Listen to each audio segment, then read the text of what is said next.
Tom Sawyer's Old Fashioned Crispy Chicken. Ayan, mga chicken slayer katulad ko. Bagong foodie feature to guys. Try natin. Oh, syempre, umorder tayo ng fried chicken, di ba? Tapos, yung kanilang hickory boneless pork belly barbecue. Yan, pareho siyang masarap guys. Tapos, yung kanyang pork belly barbecue surprising kasi ang laki. Yan, tingnan nyo ang haba, ang kapal. Itsura pa lang, maglalaway ka na. Masarap siya guys. Delikado lang siya kasi mapapa-exercise ka. Although kung ako lang, I would rather have the sauce na separated parang gravy ba. Tapos yan, pati yung tingnan nyo naman yung chicken niya. Ang laki. Nagmukhang bulilit yung rice.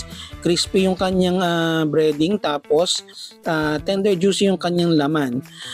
Can improve more sa lasa pero panalo yung kanyang gravy.